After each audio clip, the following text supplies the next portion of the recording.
Salut les amis, bonjour, bonjour, bonsoir, comment nous est? Ça dépend, peu importe, vous pouvez me suivre. Je suis là, comme prévu, comme j'avais dit. Je vais essayer un peu de terminer ces vidéos que je fais sur Bavo Marie-Marie. Et là, je vais parler maintenant de sa naissance. Donc, je vais parler de la naissance de Bavo Marie-Marie, comme j'avais déjà dit avant. Donc, j'ai eu à faire déjà quelques vidéos où j'avais parlé, sorry, de ses enfants. Après avoir parlé de ses enfants, j'avais encore fait une autre vidéo où j'avais parlé euh, de sa mort. Oui, j'ai eu à parler de sa mort. Et là maintenant, je vais parler de sa naissance comme c'est prévu. Donc de sa naissance et après, je vais encore faire une dernière vidéo après this one. Après ça, je vais encore faire une dernière vidéo où je parlerai de ses droits. Vous comprenez? Alors, pourquoi parler de sa naissance? Pourquoi parler de la naissance de Bavard Marie-Marie? C'est simplement parce que c'est un artiste. Un artiste et musicien de la République démocratique du Congo, de la République démocratique du Congo, mais c'est pas un artiste maintenant, si on peut dire. Il est déjà mort il y a 52 ans, ou cette année, dans quelques mois, ça va faire 52 ans depuis qu'il est mort. Et on essaie toujours de rajouter des histoires, sorry, de faire de sorte que les histoires puissent rester sur YouTube pour les générations futures, pour vous, les jeunes d'aujourd'hui, parce qu'il y a des fois des gens euh, qui tombent par hasard sur ces musiques, qui écoutent soit ces musiques, malgré que ce sont des anciennes musiques. Mais lorsqu'on arrive à écouter soit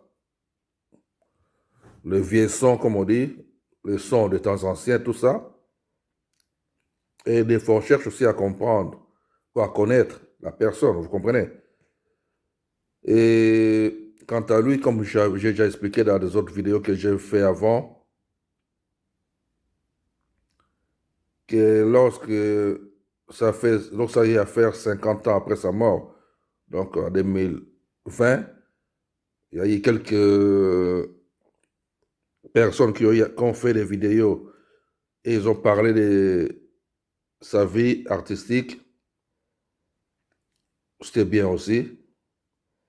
Et lorsque j'avais écouté ça, donc moi j'ai écouté toutes ces vidéos-là, j'ai regardé ça, je suis tombé sur ça il y a quelques mois, donc juste fin 2021, vers la fin de l'année 2021, que je suis tombé sur beaucoup de ces vidéos-là et ça m'a poussé aussi à chercher les autres vidéos, vous voyez. Donc c'est un peu comme ça fait quoi. Et quand j'ai écouté toutes ces vidéos-là, c'est ça qui m'a poussé à faire aussi quelques vidéos moi-même comme ça, ou à faire des voix, si on peut dire ça comme ça, parce que je ne vais pas mettre ma tête, parce que ça ne servira à rien. Et j'avais dit que non, comme les autres ont pu parler de sa musique, moi, ce que je peux, c'est un peu de parler de sa famille, de ses enfants, ouais, de ces choses-là, quoi. Donc, j'ai eu à faire ça, j'ai parlé des enfants, je parlais de sa mort. Et maintenant, comme je dis, je vais juste parler un tout petit peu de sa naissance. Ce que j'ai fait parce que moi, je suis son fils. Donc, comme on dit chez nous, quand tu vois le fils, tu vois directement le père, car le père est dans le fils. C'est comme ça. Donc, et si tu vois aussi mon fils à moi, donc en mon fils, tu peux voir moi, tu peux voir mon père. C'est comme ça. Donc, comme on dit, le Père, le Fils et le Saint-Esprit. Dites Amen. Alors, je ne peux pas parler de la naissance de Bavo Marie-Marie sans parler de ses origines. Il faut d'abord essayer d'expliquer ses origines pour mieux comprendre sa naissance. Vous comprenez? Alors, l'histoire commence par un homme. L'histoire commence par un homme au nom de Yvon Emongo. Cet homme, Yvon Emongo, qui était de la tribu Tetela, dans la République démocratique du Congo, bien sûr. Il y a une tribu qui s'appelle Tetela parce qu'au Congo, il y a tellement de tribus que même nous-mêmes qu'on ne connaît pas bien. Mais je sais qu'il y a plusieurs tribus, beaucoup tellement. Il y en a ceux qui disent qu'il y a plus de 250 tribus. Donc plus de 250 tribus, vous comprenez? Donc, il y en a tellement, c'est tellement nombreux. Et le messieurs Yvon et Mongo étaient de la tribu Tetela. Et cet homme était envoyé, si on peut dire, travailler dans la province du Congo central. La tribu Tetela, ça se trouve dans une autre province. Les Tetela, sur les Tetela, le tribu Tetela, tout ça. Et ils sont de notre province, qui est les Kassai. Je ne sais pas, chez nous au Congo aussi, ils ont l'habitude de changer les noms. Mais nous, on sait que les Tetela sont du Kassai, précisément Sankuru. Vous voyez, c'est Sankuru, Lodja, toutes ces choses-là. Bref, c'est au Congo. Alors, cet homme était envoyé, si on peut dire, travailler dans la province du Congo central, précisément dans la ville de Sonabata. Donc, l'homme était parti là-bas pour travailler, dans le messieurs Yvon Emongo. Et là-bas, l'homme a eu à faire connaissance avec une femme. Pour ne pas dire une fille ou une jeune, tout ça, bon. On dit une femme, parce que c'est l'histoire des temps anciens. Ils étaient des jeunes. Mais pour le respect, on dit seulement l'homme a fait connaissance à une femme. Vous comprenez? Dans cette ville de Sonabata, dont l'homme qui était parti pour travailler à Sonabata, il a fait connaissance avec une femme, une jeune dame là-bas, dans cette ville de Sonabata. Et cette femme, cette jeune femme, était de cette tribu-là, comment on dit, de Bakongo, de Sonabata. C'est ça. Comment on les appelle? Parce qu'ils ont aussi beaucoup de tribus là-bas. Bantandu, Bandibu, tout ça, tu vois, donc c'est un peu comme ça. Donc, mais bref, la dame était de Sonabata. Et le nom de cette dame s'appelait Hélène Mbonga Makiese. Donc le monsieur Yvon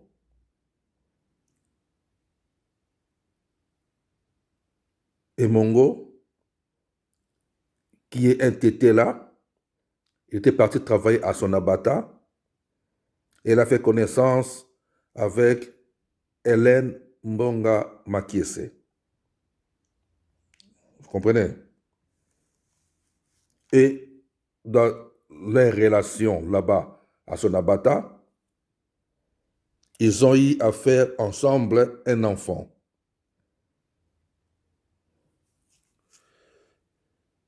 Ils ont fait un enfant ensemble et ils ont donné les noms à cet enfant, les noms de François Luambo.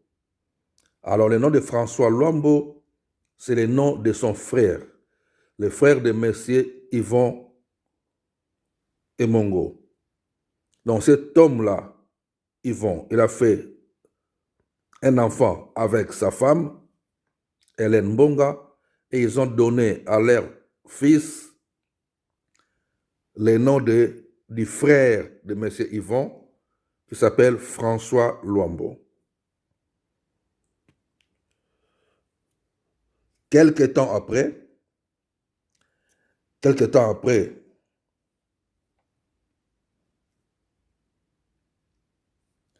l'homme a eu un problème, si on peut dire, dans cette ville de Sonabata, et il s'est retrouvé en prison. Si c'est ce que j'ai appris, c'est la bonne, parce que les choses que j'explique, ce sont des choses que j'ai appris lorsque j'étais encore trop petit, vraiment dans les débuts des années 70, début des années 70. Parce que je vois encore les photos, parce qu'il y avait une photo, je pense, de lui, de ce monsieur Yvon et Mongo, à la maison, là où moi, j'ai commencé ma vie, étant bébé, commencé à ramper, marcher dans la maison où j'habitais, parce que la dame qui m'a élevé, c'est cette dame-là, Hélène Mbonga Makese. Donc c'est chez elle que moi, j'ai commencé mes premières pas à marcher, tout ça. Et je voyais la photo de ce monsieur, Yvon et Mongo. Et par après, comme il y avait des familles de gauche à droite, et on se questionnait, ou j'ai questionné des gens, par là que j'avais compris que le nom de François Luambo, c'était le nom de son frère, du frère de Messier. Donc, qu'est-ce que le Messier faisait? S'il fait un enfant, il donnait à ses enfants les noms de ses frères ou sœurs. Donc, c'était comme ça. Donc, on va arriver. Alors, comme je dis que l'homme, après avoir fait un enfant avec sa femme, le monsieur a eu des problèmes et il s'est retrouvé en prison. Et pendant que l'homme était en prison,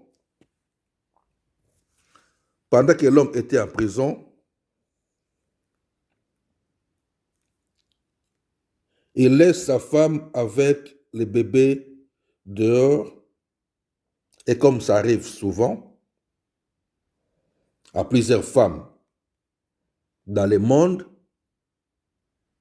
pour être clair, cette femme, Hélène Mbonga, fait un autre enfant avec un autre monsieur, pendant que M. Yvon était en prison, je pense. Donc cette femme, Hélène Mbonga, qui était restée avec l'enfant qu'il avait fait avec Yvon et Mongo, pendant cette absence du monsieur, la dame fait encore un autre enfant avec un autre monsieur.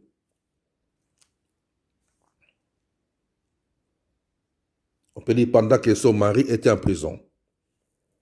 Et l'enfant en question, dans le deuxième enfant maintenant de la dame, c'est le monsieur Alphonse Derek. Donc nous, on l'appelait Vieux Derek. Vieux John Derek Alphonse. Et lorsque l'homme est sorti de la prison, donc son mari, maintenant, lorsqu'il est sorti de la prison, il a pris sa femme et les deux enfants, donc son enfant et l'enfant qu'il avait fait pendant son absence. Ils sont partis vivre ensemble maintenant dans la ville de Kinshasa. Oui, Kinshasa, c'est ça qu'on appelle ça, Kinshasa. Et à Kinshasa, maintenant, c'est là que Bavon est né. Bavon est né le 27 mai 1944.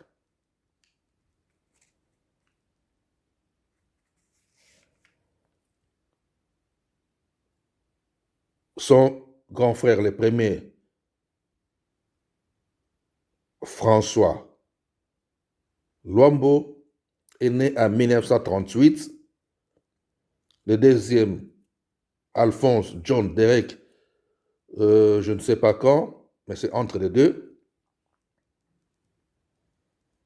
Mais Bavon, maintenant, lui, il est né le 27 mai 1944.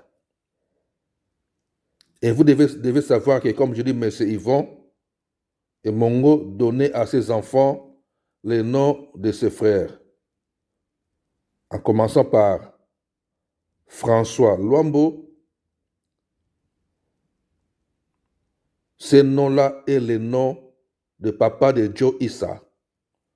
Donc le monsieur maintenant, François Luambo, le frère de monsieur Yvon,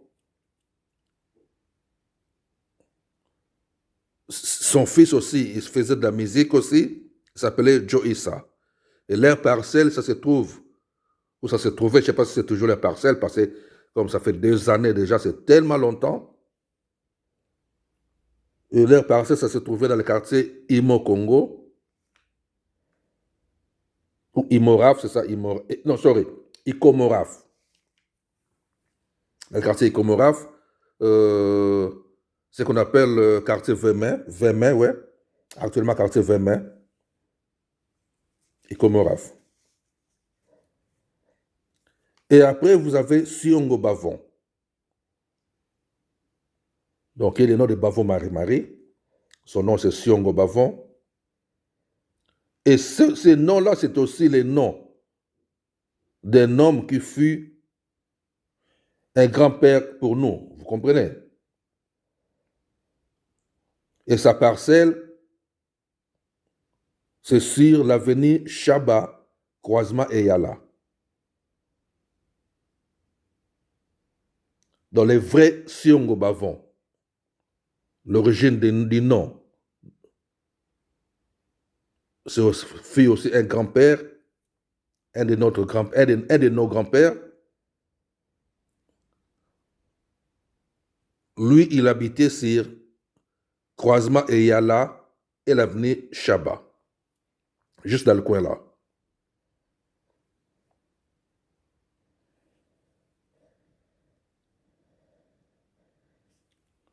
Après, il y a eu la naissance de Marie-Louise, donc leur petite sœur.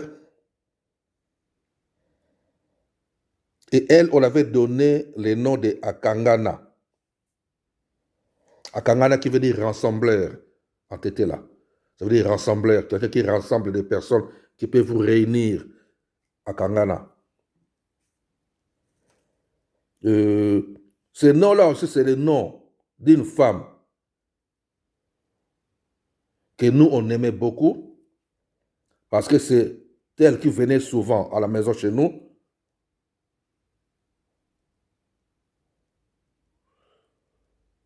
Et ma sœur, même Prudence, je me rappelle que nous habitions souvent chez cette femme-là. Et son nom, c'était Coco Gabi. Et sa parcelle, c'est sur l'avenue Chaba, toujours, croisement Djolo.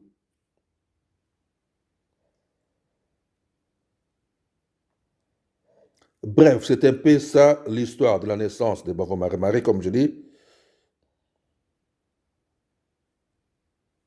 Et après la naissance,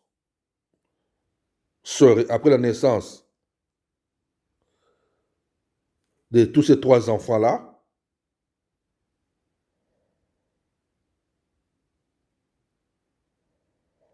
le monsieur Yvon maintenant était mort.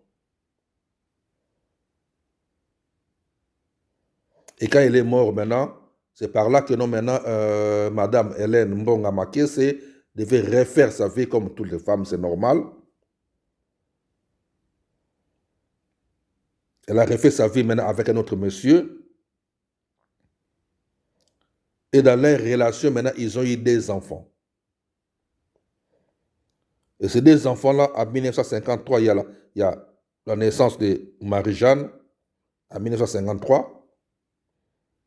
Et en 1957, c'est la naissance de Freddy, donc leur dernier enfant. Donc, Mona Soukanabango, comme on dit chez nous. Donc, Freddy. Et dans toute cette famille-là, tous ces gens-là sont déjà morts, sauf le dernier, Freddy, Mona Soukanabango, comme on dit.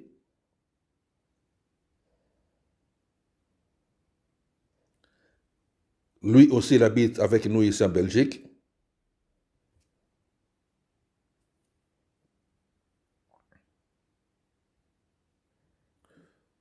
Donc, c'est ça.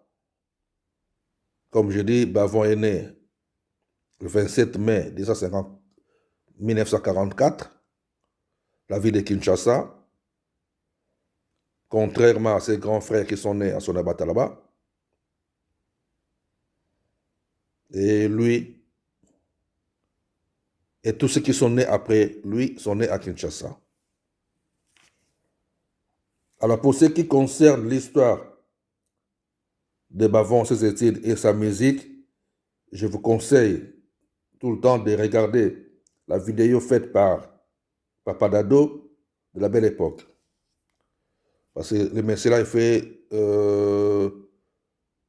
des émissions où il explique très très bien la vie des artistes, c'est-à-dire tous les artistes donc, du Congo, Kinshasa. Et il explique ça vraiment très très bien. Leur parcours, leur origine, leur famille, donc, mais ils restent plus dans leur travail. Vous comprenez? Que Dieu vous bénisse, on est toujours ensemble. Check.